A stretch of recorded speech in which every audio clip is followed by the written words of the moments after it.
Медицинский состав поезда здоровья курсирует по республике по 6 маршрутам в рамках акции «Здоровая республика. Здоровый регион». Возможность бесплатно обследоваться у узких специалистов получили и жители отдаленных деревень нашего района. Если тяжести поднимаете, или бандаж, или какой-то пояс одеваете. Проходить профилактические осмотры у врачей для сельчан занятия непривычные. Если здоровье не беспокоит, многие в этом не видят необходимости.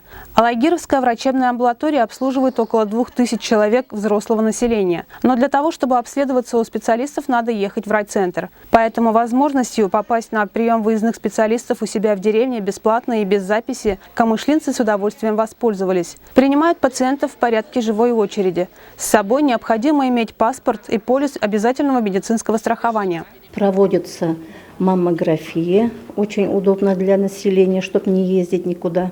И для проведения диспансеризации очень удобно. Флюорография проводится, особенно для пожилых, очень удобно, чтобы никуда не ездить.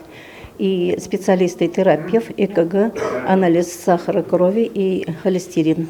Наши специалисты работают, участковый терапевт, гинеколог из нашей ЦРБ, невропатолог, окулист, педиатр. Бывает некоторые дни.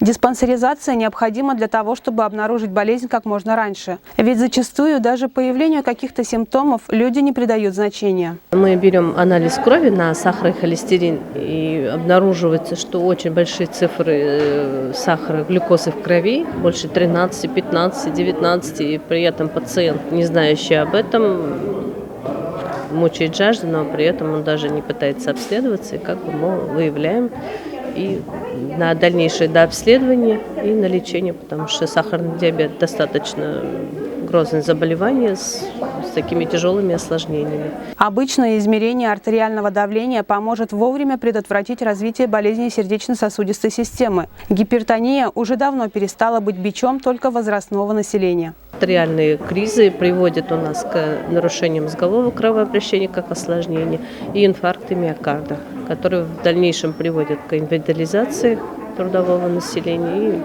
в том числе нетрудоспособное население тоже. Ухудшается качество жизни, когда это можно было предотвратить и принять своевременные меры.